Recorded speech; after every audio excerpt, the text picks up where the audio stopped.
Hello, everyone. People are going to start coming in here. And we have a question on the screen for you to answer about your own organizations. In 2 words, how would you describe your brand?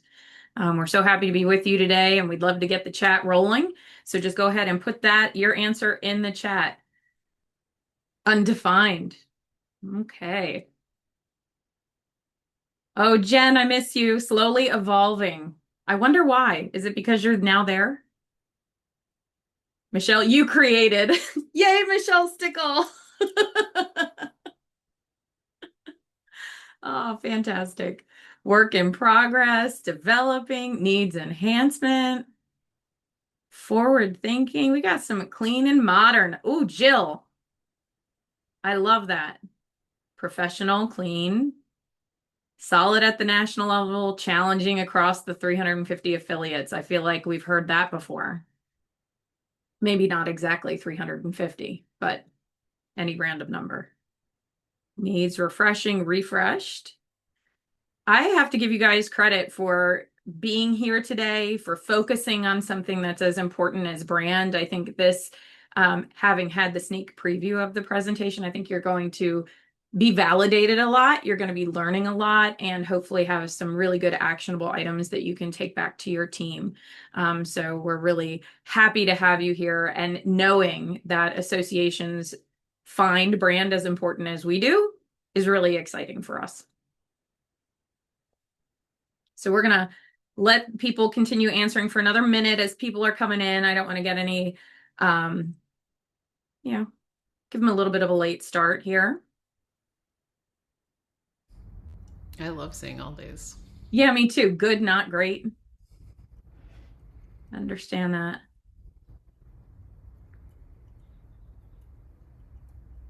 Aw, Michelle, thanks for that shout out.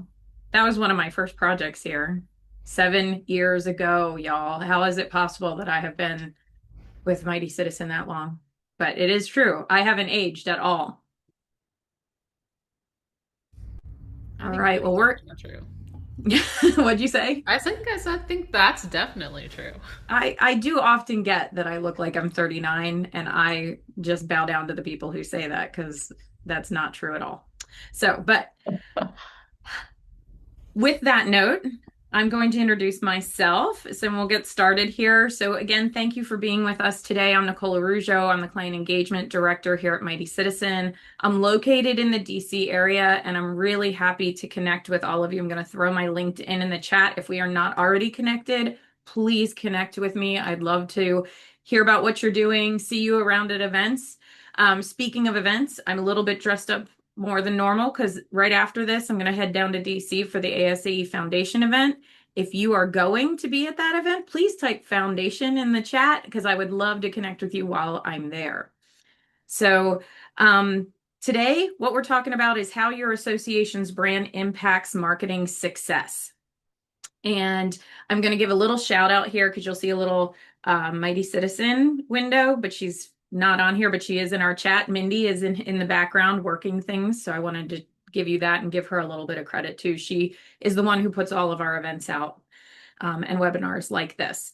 So I'm thrilled to be with two of my colleagues, Polly Thurston, who is our Vice President of Creative, and Joy Bass, who is our Vice President of Marketing. And I'm going to go through a couple of housekeeping items, and then I'm going to pass it on to them, and they are going to fill your heads with excitement and knowledge.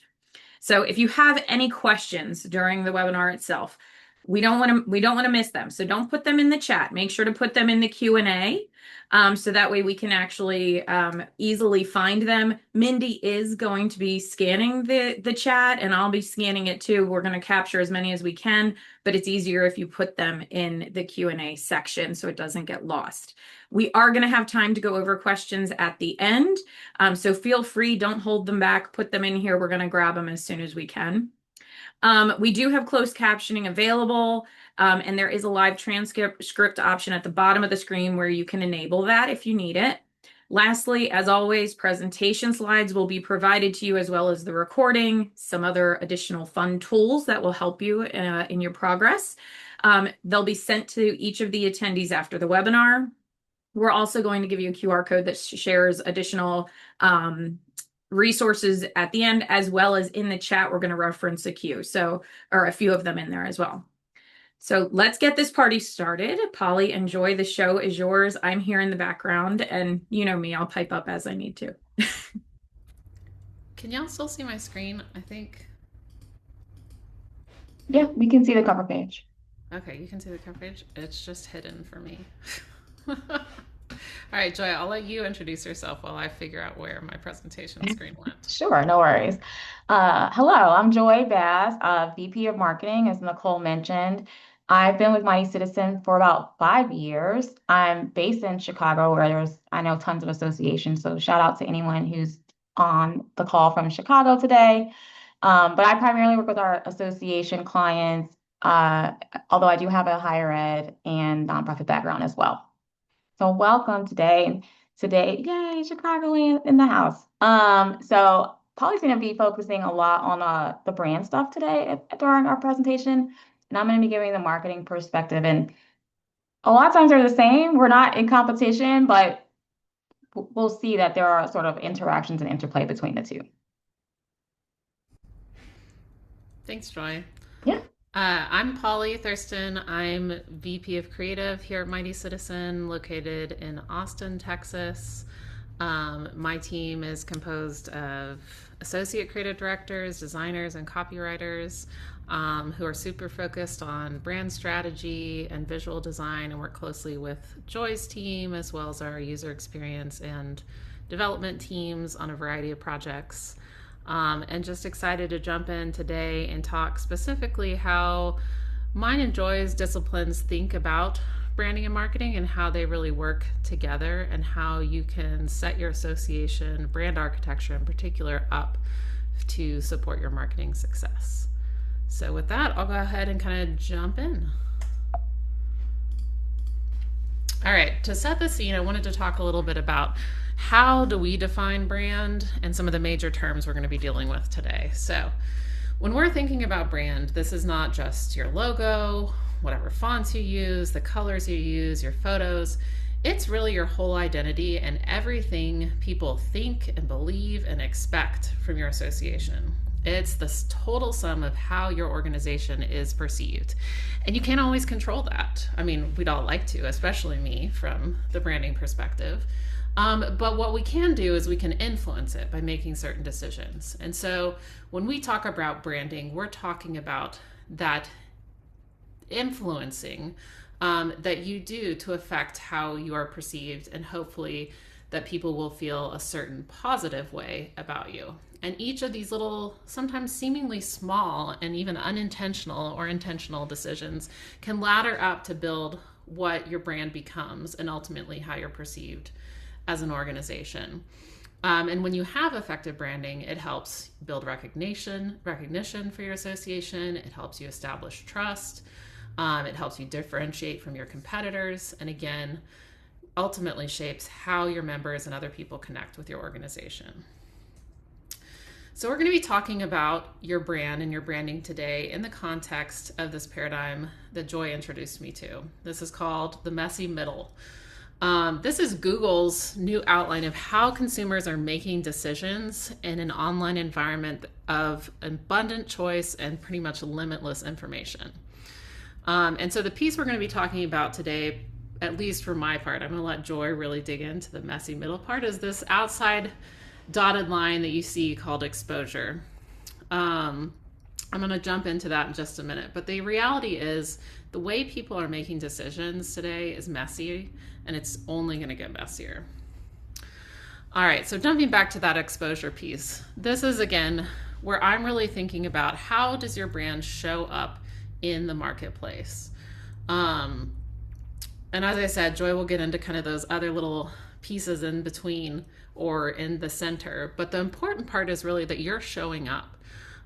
Google's research shows that even just having a second brand enter the decision-making process where they have their preferred brand over here and a second brand just shows up. They see ads on Instagram. They see, their Facebook page.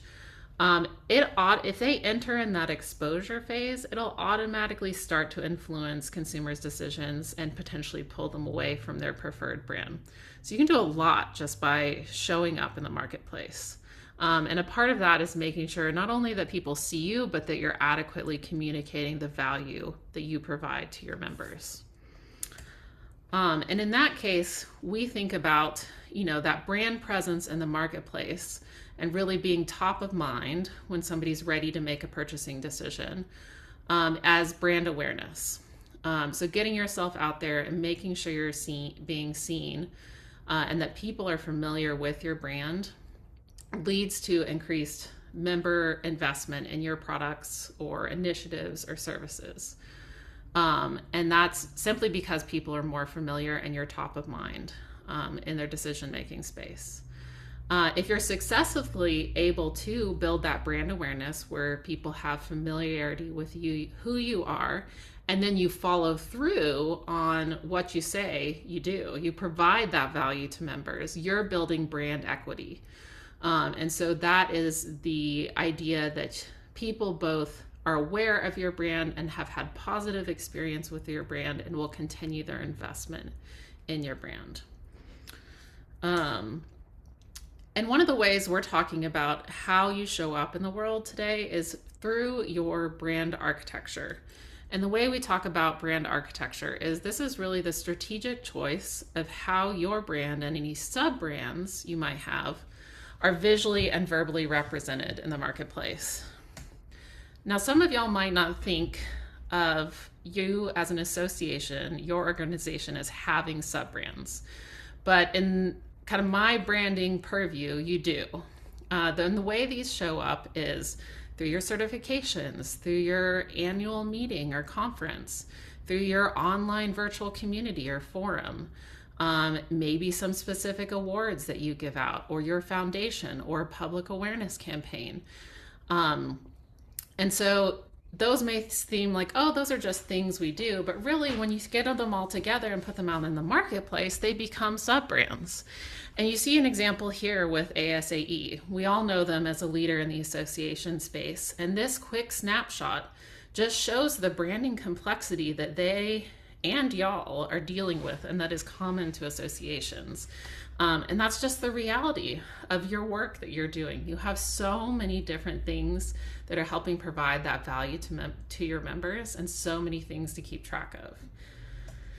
And what can happen here is, without kind of taking the time and having thoughtful and intentional strategy behind these sub-brands, you can end up with what Joy and I are calling accidental architecture.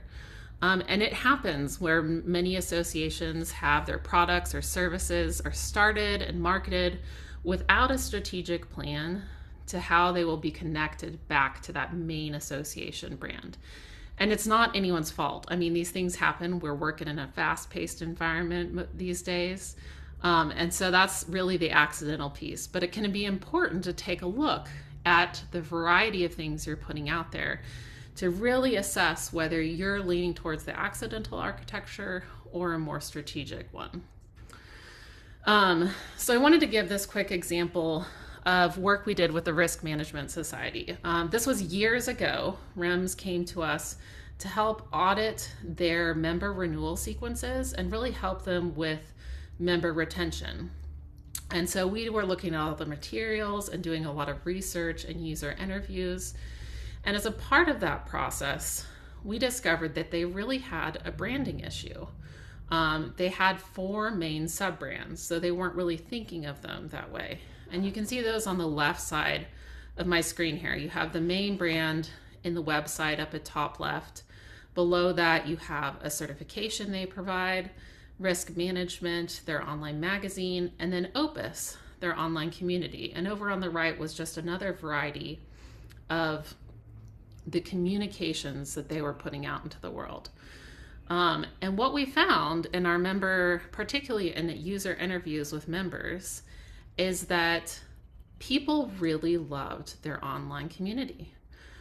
They were looking at it every day. They were getting emails in their inbox and constantly skimming the conversations and resources shared there. But they did not have any idea that this was tied back to RIMS. And part of that was because Opus, their online community, had its own name and own look and feel entirely separate from the larger organization. I mean, you can see the tiny RIMS logo up in the top of the navigation here, but people were missing that. And so they were providing this enormous value to their members through their online community, but none of that value was getting transferred back to the parent brand or RIMS. And it was leading to problems with member retention. And so what they ended up doing later, and Nicole, I see you unmuting, so I know you might have an idea to chime in with it, but after their work with us, they ended up working on their own to rebrand Opus, to rename it to RIMS Engage, so that it was carrying over that parent brand.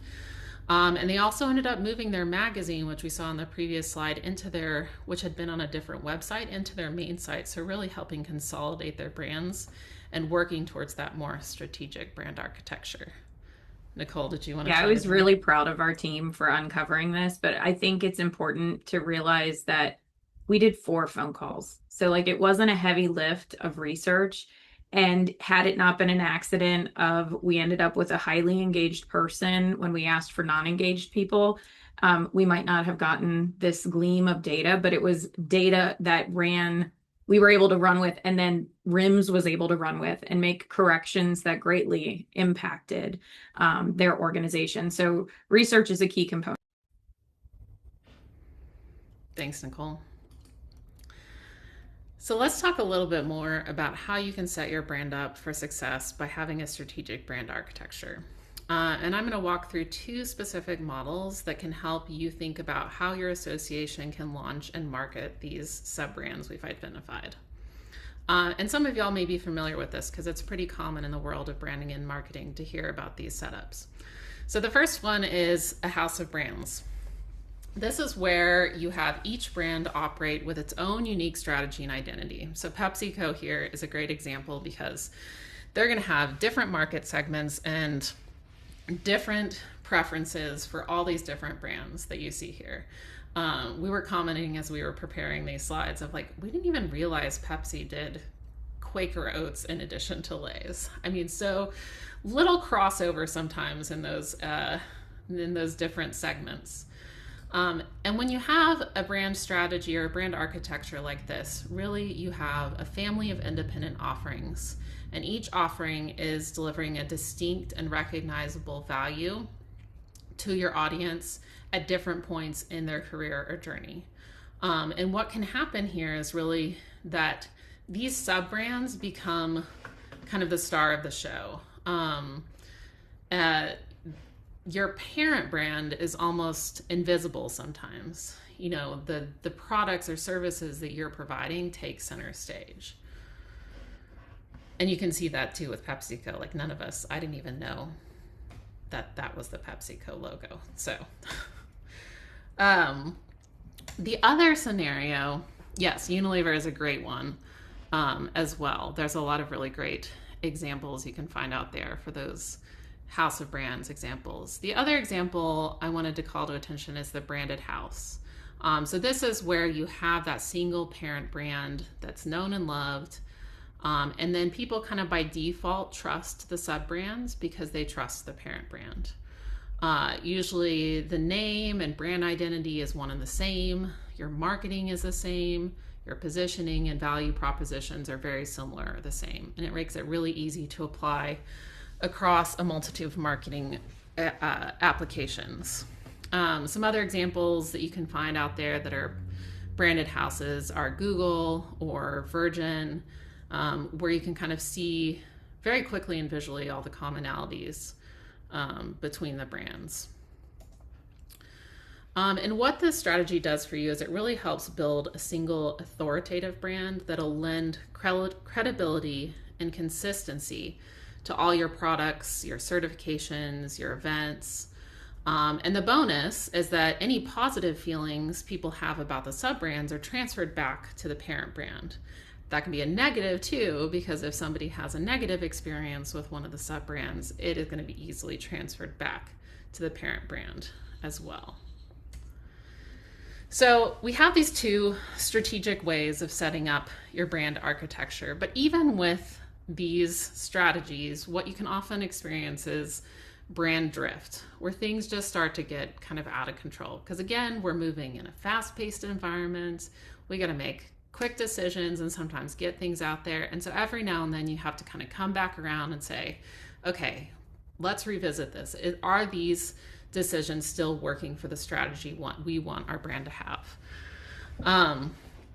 And so another example that I wanted to show that this doesn't just happen in the association space, this happens with major corporations, is Amazon. They had a structure very similar to a branded house. It wasn't quite as strict as that example we saw from FedEx, but you can tell that all of these brands are related, either visually or they're incorporating the Amazon name into them. But of course, over time, they added so many additional brands and services, often acquiring new existing brands that had their own logos, that things got out of control. And so they underwent an 18-month project with another agency, Kodo, to help really standardize their brand architecture and pull it back into that original strategy of the branded house so that you can clearly see all these brands tied together and ladder up to that parent brand that we all know, Amazon. And here at Mighty Citizen, the way we often see this play out with associations is through their web properties. They'll come to us because they have a lot of trouble managing multiple websites, and it's been a long time. Things have just started to drift and go in different directions, and it's time to corral everything back together. So I wanted to talk about it in terms of the work we did with the American Society of Gene and Cell Therapy. In our discovery and research with them, we realized that they were having and telling a kind of inconsistent brand story across their sites. So you can see examples here. We have their main website on the left, their annual meeting or conference website in the middle, and then a patient education site that they were running on the right. And that inconsistent brand story across these sites was really hurting their brand awareness, and potentially could weaken them against any other competitive orgs because their members couldn't necessarily see and recognize all the value they were providing and attribute it back to their parent brand. So as part of our recommendations, we recommend that they evolve their current website and branding and visual design to really be more cohesive and show those stronger visual ties between the three sites, and make sure that they were maintaining particularly the ASGCT logo. You can already see they use very similar logos across the site, but even providing even more consistency in color, particularly on the annual meeting site, so that they had that standardization and familiarity across the brands. So we started with the main website, evolving it and modernizing it, and then took those styles and evolved them for their other two websites as well. So with the redesign, they ended up with these three sites, but a much stronger and more consistent identity that had a stronger story to tell across the space. And really this created that branded house experience with their websites. So as I said, we're all in the thick of it, we're moving fast, and brand drift happens. And so you can arrive at a certain point and you're thinking, how did I get here? I have no idea what happened. All of a sudden, I'm managing multiple sites. I have all these different logos that we've created over the years. I'm rolling out new programs. What can I do about it? How do I keep this from happening? And I wanted to talk a little bit about the reasons it does happen, and they often overlap with each other. And if you now have the talking head stuck in your head, you're welcome. I've been seeing it nonstop. So one of the key reasons we see for brand drift is you've got a new product or initiative. You got to get it out there and you want to market. And so you're going to create a new logo, or you're going to create a new website, or just a new look and feel. We like new shiny things. Another thing is you might be going after a new audience. And so you want to catch their attention, or maybe you have some different goals or a slightly different value proposition. It's very common if new technology rolls out that you might be rolling out a new program related to that technology or using that new technology. And then there's just the natural desire to stand out in the marketplace, which is essential, like we said earlier, for that brand awareness piece. You know, you want to be original, you want to be memorable. And then there's the other piece of that you're dealing with potentially siloed departments who aren't talking to each other. So your certifications team may be running head first, you know, after a new certification program that they're working on, while the annual meeting team is getting ready to come up with a new concept for this year's annual meeting. And visually, those are running in two different directions, and potentially the messaging is as well. And then there's the last one of sometimes you just get bored with how things look. Like you're looking at the same logo, the same colors, the same fonts day after day, and you're just ready for something new. And so, you know, you throw in a little bit of new splashy color, a new font here and there, and then after time you can kind of run into that situation that we saw with REMS. Oh yes, it is for real. You know, we all need some variety in our life. um, so with that, I'm going to jump over to Joy and let her talk a little bit about the marketing costs that we see as a result of these branding decisions. Yes, yes. I've definitely been a offender of the boredom, Canva sessions. But we're going to talk now about the implications that brand architecture has on your marketing. So the first point I want to make is that every marketing decision you make, what you write, where you show up, how you talk to people, all of that flows from your brand architecture and not the other way around. So on the left, we're looking at a branded house, right? One parent brand, all the products sharing the same identity. The marketing strategy flows from that. It's pretty unified because it's the same voice, same visual language, same storytelling across everything. Then on the right, we're looking at a house of brands, which has different products, different identities, different shapes. And the marketing strategy that flows from that side has to be different for each one because there's different voices and different audiences and different content strategies. And neither one of these is wrong, but the architecture decision has to come first because most associations right now are making marketing decisions and they're completely avoiding the brand decision. The brand decision is just sort of happening on the fly as people evolve things. But the brand decision and the marketing strategy should be connected. And we're going to explore more about how brand architecture influences your marketing strategy. So here's an example of how that dynamic would play out in a branded house. So the brand strategy, building a single authoritative brand that lends credibility to every product, it flows into the marketing strategy. In this case, that treats membership as an all access pass. So it's not join for the conference or just buy the certification. It's setting up this association as the member's professional home. Everything we offer is part of that. The parent brand is basically like a lifelong curator of the member's career. So it's like your association as Costco, right? We love Costco because everything is right there and things you don't even know you need, you end up with in your cart because it's all there. So when you look at this marketing strategy on the screen here, know that this is just one example of where a branded house strategy could take you. You might arrive at a different marketing strategy entirely, but like maybe you focus on the community or thought leadership or career progression. It has to be the right strategy for your association, and that is yours to define. But what matters most is that your marketing strategy has to be consistent with the architecture you've chosen. And I think of strategy as a set of decisions to help you reach your goals. And a branded house is a decision that opens some doors and closes others. And your strategy has to be able to walk through the right ones. But let's flip it now and look at the other side. So, the same starting point here with brand architecture, but this time the architecture calls for a house of brands. And in this case, we want to create a family of independent offerings. Thinking back to that Pepsi slide that Polly showed earlier, right? In the house of brands, each product has its own distinct identity. Gatorade is different from Quaker Oats, is different from Lay's. And in association to me, that means your conference might look different from your certification or might sound different from your membership stuff. You know, they're sharing a parent, but each sibling is doing its own thing. And the marketing strategy that flows from that is really built on each product earning its own reputation in its own market. So you're not selling the association as a one-stop shop anymore. No more Costco. Like you're building a brand for each individual offering. and each brand makes its own case.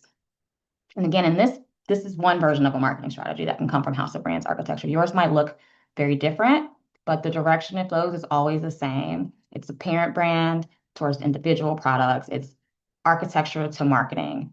And the upside here with the House of Brands is reach. You can put every product exactly where a specific audience is looking and the language they're already using. There's a precision with House of Brands that you really can't get with a branded house because the branded house has to encompass everything. But there are some downsides too, and we'll talk about those a little later. But first, I'm going to take a step back and talk about how potential members find your brand and where they're spending their time online. So Polly introduced this a little earlier. This is Google's messy middle model. And the idea is simple. Nobody goes from I've never heard of you straight to like I want to be a member. Just that's just not how it happens. We would all love that, but there's this whole loop in between where people explore and they evaluate and they go back and explore again and they evaluate again. And this may take days, weeks, sometimes months before they ever make a decision. And all that is happening inside that exposure circle, which Polly has taught us is your brand, right? Everything in there is happening is your brand. So the loops are everything that prospective members are considering. Every touch point in that loop is a moment where your brand either builds trust or loses it. So it's a search result. It could be a LinkedIn post, an AI answer, word of mouth, a journal article. All of that is happening right here in the messy middle before anyone joins anything. Your website is that small circle at the bottom. They're doing all this before they ever get there. So in a branded house, every touch point in that messy middle reinforces the same brand equity. Whereas in a house of brands, each product has to build its own recognition from scratch. Your conference would then have its own messy middle. Your certification will have its own messy middle. Your membership is another one. So when you're deciding on brand architecture, you really need to consider whether you have the resources and capacity to deal with this for multiple brands. So let's make it a little bit more concrete. Here we have a mid-career membership professional. Maybe they've been in the same role for a few years. They feel like they're not growing. And that feeling is a trigger that pushes them into our loops here. So exploration and evaluation. And we're going to jump into that exploration loop on the next slide and see what they experience there. So when we're in this exploration mindset, we want to understand the brands in the category, what range of products there are, what's available, range of prices, maybe find some inspiration. This is what helps us understand what's available and what we need to keep in mind when we're making our decision later. So first, they explore. So this person who's stuck in their mid-career, they're not looking for your association by name. They're looking for answers. They're asking Google, how do I advance my career in association management? Or they're asking ChatGPT the same question. They scroll LinkedIn. They might stumble on an article or a podcast that mentions a certification, and maybe they've never heard of that certification, right? They don't have a destination yet. All they know is that they have a problem and they're trying to see what's out there. And your job is to build a strong brand so that your content is answering the questions that they have so that you can be seen as a solution to their problems. So you want to make sure that there's something in that loop that catches their attention so that they want to progress into the evaluation stage. And we'll go there next. So the evaluation mindset is about narrowing down our options. This is where people hone in on pricing and value. They want to understand the value that we'll receive. Is this right for our needs? So maybe ChatGPT mentioned your credential to them when they were in exploration, or maybe a peer said, I did that and it was totally worth it. It was great. Well, now they shift into evaluation. They're looking at you specifically. They're reading reviews. They're comparing you against peer organizations. They may start following your social channels. All these brand things are, again, happening all around you. And the thing to remember here is that it can all happen before they've ever made it to your site. And that is why brand is just so important in the AI age, because you are no longer the only or main source of truth about your brand. Claude, Perplexity, Copilot, all of them, they're all pulling from all over the internet. And when people are asking questions, they're not just pulling from your website. And we'll see that the messy middle is actually messier than you think. So we try to capture here the touch points that people are looking at when they're considering association membership. And each one of these moments is a chance for your brain to show up or not. Everything in there adds up to your brand. So if I ask ChatGPT, what's the best association at the midpoint of my career? It's taking all of these things into account to answer that question. And all of it is forming an impression of your brand before they've ever talked directly to you. So I know it can seem overwhelming to look at it all like this, but it is also a great opportunity for brand building, right? So when that person encounters you across 4 or 5 of these touch points, do they feel like they're building a relationship with the same organization? Or does each touch point feel like meeting someone new? These are the kind of questions that should be answered by your brand architecture. Your architecture leads this conversation. Your next member is somewhere right now looking through all these sources, and your brand determines what they'll find when they go looking. So here's what happened to one brand when AI went looking for information. This is a quote from an SEO AEO expert. His name is Will Reynolds. And what he's referencing here is an experiment he ran to try to influence AI citations about his company. So he has a 24-year-old company, hundreds of past happy customers. But there was one negative review online about his company, just one, and it appeared in 1 out of every 3 responses about his brand when asking answer engines. So think about that. A third of the time when his brand was mentioned, this negative review came up in the responses. And think about what that will look like in association world. Someone posting a critical comment about the conference or some kind of controversy in the industry that was years past. Humans can put these things into context, but robots cannot. So in the case of Will, a human will look at that and say, oh, there's 20 positive reviews for this company. There's just one negative one, but they're overwhelmingly positive. Maybe something happened with that one, weird. Okay. But robots don't have common sense. They are just programmed to give a balanced opinion. And so they go looking for negative attributes about your brand. Something negative could end up having an outsized influence. And you really need a strong brand to protect against that. So when your association says one thing, but maybe a 5-year-old Reddit post says something else, AI weighs them equally, or sometimes weighs the third party source even more heavily than your own website. In a branded house, you have one entity to monitor, one reputation to defend, one place to publish your counter narrative. So in this case, Will Reynolds created a single authoritative page with data to counteract that review on his website, and it worked. So it can work cleanly when there's one brand to fix for it. But in an accidental house of brands, you have that problem multiplied because each brand has its own AI reputational footprint. Each one needs its own monitoring. Each one needs its own source of truth. So on the other hand, if you have a really strong sub brand and say like weaker ones around it, maybe you want to keep that firewall between them because you want to protect the stronger one. These are the types of strategic decisions you have to think about with brand architecture. Because if you don't, you can end up playing whack-a-mole across multiple brands because you haven't really dedicated the resources and budgets to do it well. So let's take a look at what happens when you have accidental architecture in an association. Okay. Meet Name. This is our fictional association that we created for this presentation. It's the National Alliance of Membership uh, Executives. And they found themselves with some accidental architecture, right? It's been years of growth and expansion. The conference team built a really great event brand called Member Forward because they wanted to stand out on their own and they wanted to attract the whole industry and not just name members, which smart thinking. And then the certification team created something called the Membership Certification Board because it sounds very credible and professional and serious.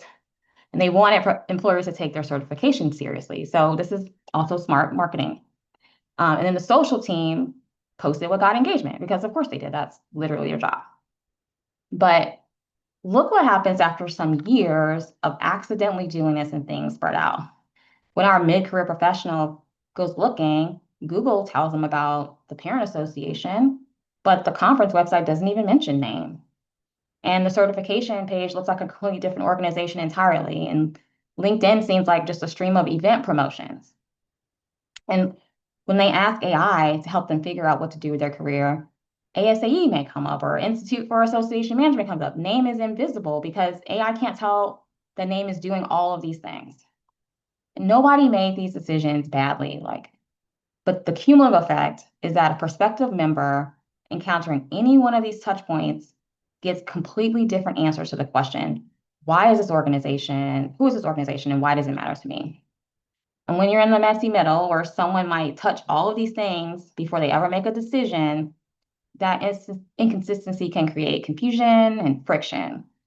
So every touch point that doesn't reinforce the last one makes the person work that much harder to build trust with your brand. And let's zoom in and think about search a little bit more because that's going to be so much more important for y'all over the next few years. So SEO first. In a branded house, every page you publish, all of it builds authority for one domain. So search engines build a single coherent picture of who name is and what it does. When someone's in that exploration phase and they're Googling, how do I advance in association management? Name has a really good chance of showing up there because all of the signals are pointing in the same direction. And in a house of brands, that authority splits. So you could have name.org, you have the conference with its own domain, the credential is on another domain. Uh, each one is kind of starting from zero, and each one is trying to rank on its own. And as I mentioned before, if you're in a situation where one sub brand has a really strong reputation and another has some challenges, you may actually want this. Either one of these is fine as long as it's intentional. And let's look at answer engine optimization. So this is really just what does AI say about you when somebody asks? Look at these two answers here. In a branded house, the AI has enough consistent signal to give an answer about the entire association as a whole. This is a very broad question, but because they're positioned broadly, they come up as an answer to this. In an intentional house of brands, the certification will come up if the question is about certifications because it's a very specific question related to their specific brand. But you notice that in the AI answer for certifications, the association name never comes up. It's never mentioned. If that separation is deliberate, you mean for each sub brand to build its own presence, then this is a win. The problem comes in when it's an accidental house of brands. And then you don't have brand strong enough for the broad membership question. You don't have an individual brand strong enough either for the specific one.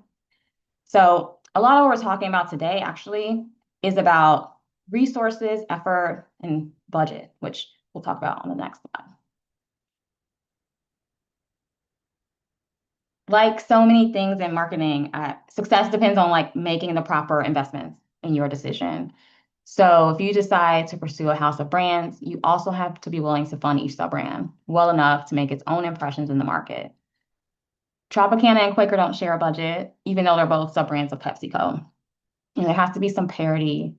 And most of the time when we see in associations, we see the conference gets the bulk of the budget. But there's journals, there's certifications, there's other products too. And if you're intentional about building those brands separately, then each of your brands needs to be well funded. And it's okay to not have sub brands too. Like you could decide this isn't right for us. We don't have the budget for that, or we don't have the team size. There's a lot of complexity to these decisions, and later we'll talk about how to help you make those decisions. But what we've seen from our experience is that a lot of sub brands just exist because of internal silos and not what's best for your member. So I'm going to encourage you guys to think about your pain points of your audience as you make these decisions. Accidental architecture. It happens when we start to develop sub-brands based on our internal systems rather than our audience needs. So certifications gets a sub-brand because we have a search team. So they need a brand. Journal gets a sub-brand because we have a journals team. But that's just not a good enough reason to create a sub-brand. It has to be about your audience. So stop building new houses, just build better doors. Think about the audience pain points as doorways into the same house. When you focus on the audience, you don't have to worry about splitting off sub-brands so much because you're meeting their needs right where they are. In practice, this takes some experimentation. And so we're going to, on the next slide, show you what can happen when you organize your marketing by department. So on the left side, when you're thinking by department, this might look like 3 different landing pages: membership over here, certification over there, conference somewhere else. And you label them that because that's what you call them. But the problem with that is your young member, we're imagining a young member here arriving at your door for the first time. They don't know. They don't come thinking about your org chart, they're thinking about their problems in their own words.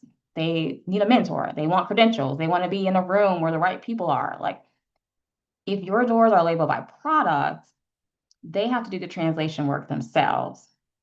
They have to figure out that membership is actually where mentorship lives. They have to figure out that the conference is where their next job opportunity might be. And most of them are not going to bother to do that. But when you organize by your audience, the door's already labeled in their language.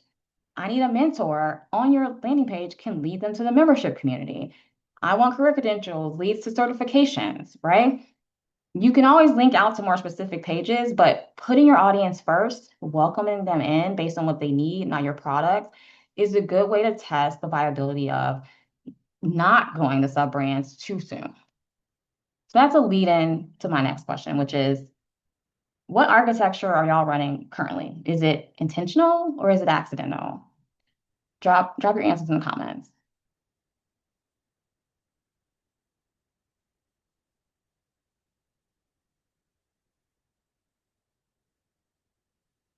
I forgot I was on mute. We got some accidentals, mostly intentional. Love that, Claire. Nikki is intentional.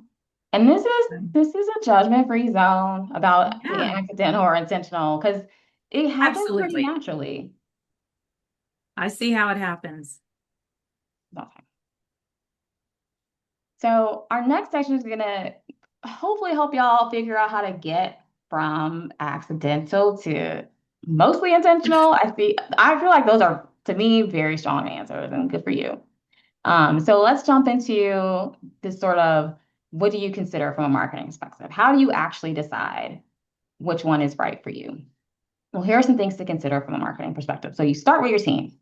If you're running a one or two person marketing function, a house of brands probably isn't a commitment that you can keep up with. I mean, one brand done very well beats four brands done poorly every time. So if you have a larger team with specialists, like you have this really amazing event specialist who can take your conference and run with it, then maybe a house of brands might make sense and you let them be that brand and marketing strategist for that brand. Think about your audience again. Are your products serving the same people at different points in their career or different people who've never overlapped? When it comes to credibility, ask yourself honestly, does your association name make your products more credible or less? And if the answer is less, then maybe you want your certification to be unattached from the bigger association, right? Because that's a real signal towards house of brands. Okay. And then the practical stuff. So search authority, reputational risk, how you show up in the messy middle, and budget. All of that is kind of cost. And so look at where most of your answers land, and that's where your architecture should point. There's no universally right answer. So you could end up with mixed results. That's very true. And we're going to actually show you an example in the next slide about a client we helped through this. And then we'll talk about what to do if you get mixed results. So if you've been to a Mighty Citizen webinar before, you've definitely heard somebody say research kills opinions because we say that all the time. Because we like to make sure that we have good data-backed recommendations for our clients. So this slide gives you a quick summary of how we use research to help a client make a decision. So they had a parent brand, they had three sub-brands. For this example, we're going to focus on one sub-brand because it was far and away the most successful of their sub-brands. And so the question became, should we lean more into the successful sub-brand or try to build up the main brand? Because the sub-brand had kind of taken on a life of its own. And so some of the data we looked at, the main brand website was 25 years old. That is a long, rich history, great for SEO, signals to Google and AI engines that this is a credible organization. So that pointed us towards a branded house. But when we looked at search traffic, the main brand only had about 5% share of voice for keywords that were really important to their business.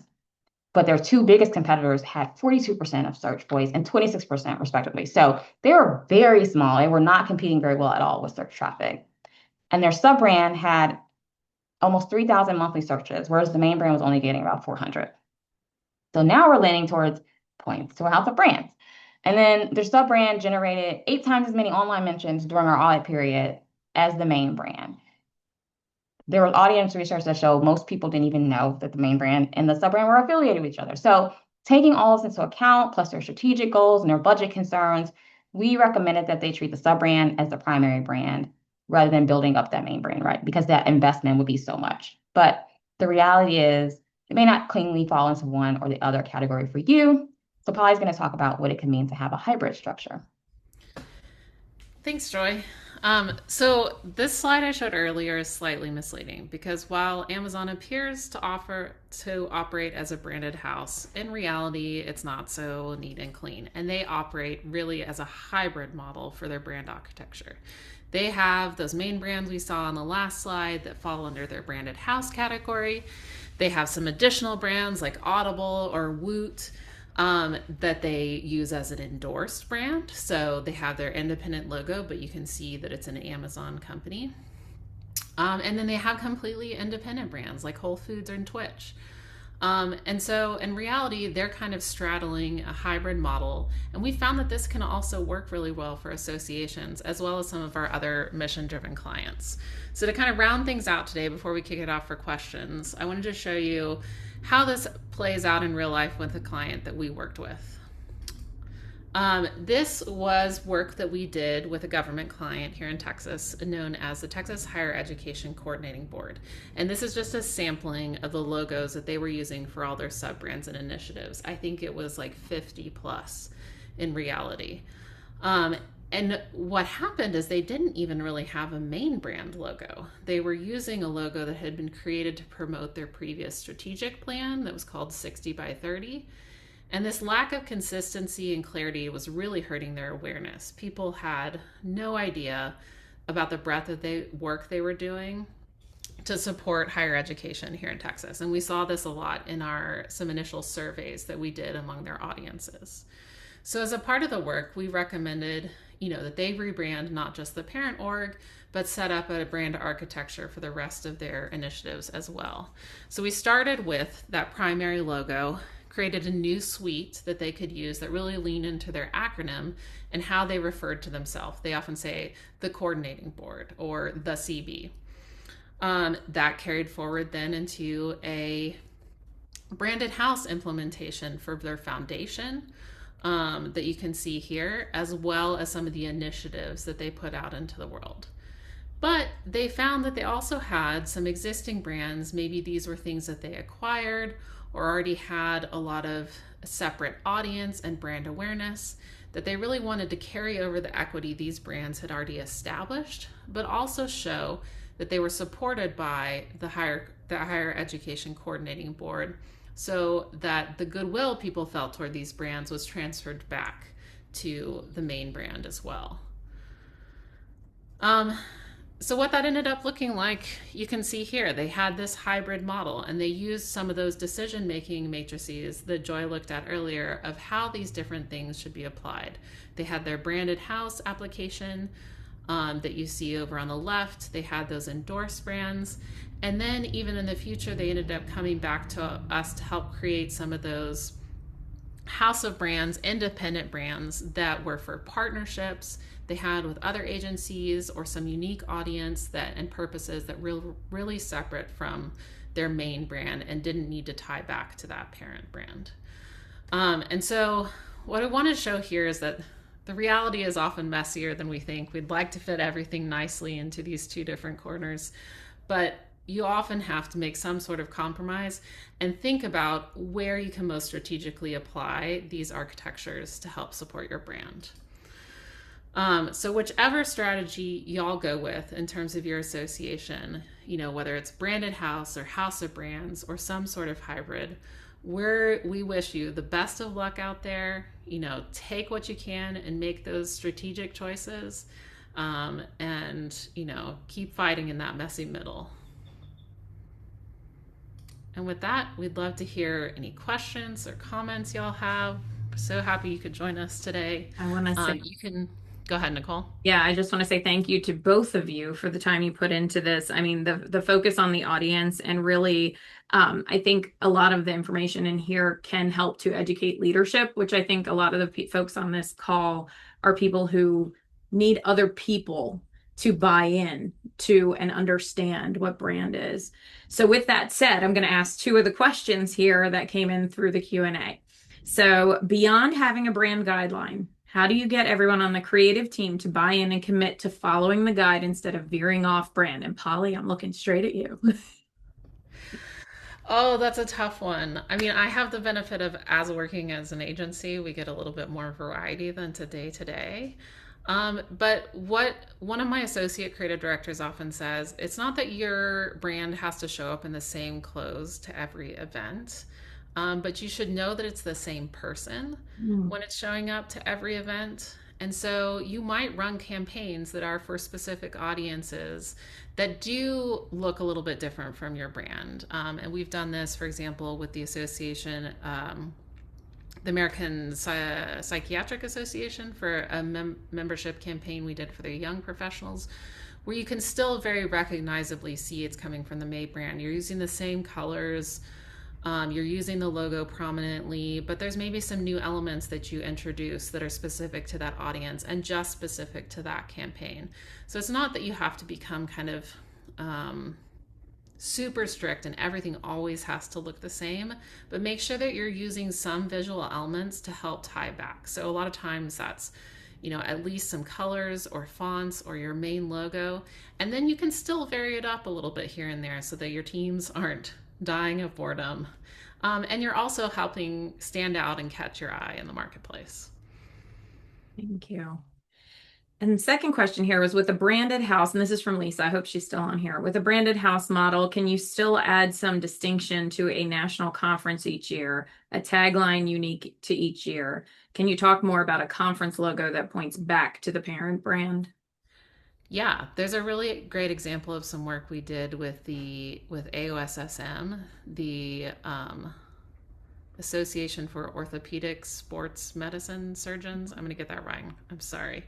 But we worked with them both on redoing their website and then refreshing their conference branding. And what we helped them do was kind of create a conference logo and brand system that they could refresh every year that's still tied into the overall main brand.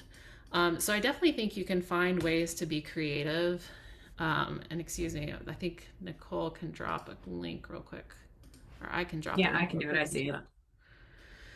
Um, so you can find ways to be creative that still, you know, express your brand and tie back into that larger brand um, strategy as well. I think it's when kind of everything changes, when the colors are completely different, the logo's completely different, the fonts are completely different.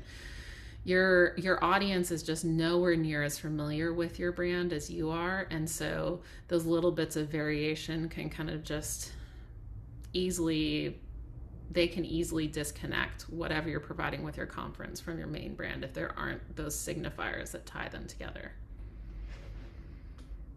All right, and this question is for Mindy behind the icon here. How are they going to get their CAE credits? I believe we do turn the names in for those that did attend. We don't actually turn the names Oh, in, but if you scan the QR code, you'll have a PDF of the certification and you'll also get it in your inbox tomorrow morning with the recording and slides.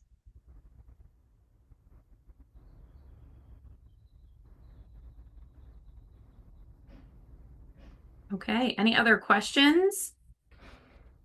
No, I want to thank everybody for being here today, for giving us an hour of your time, and for learning a little bit more on brand and keeping it important in our industry. And hopefully, what you learned today will help to strengthen you and your marketing and your branding and your materials and ROI and revenue, everything with the organization. So please reach out to us if you have any questions, and we're always here for you.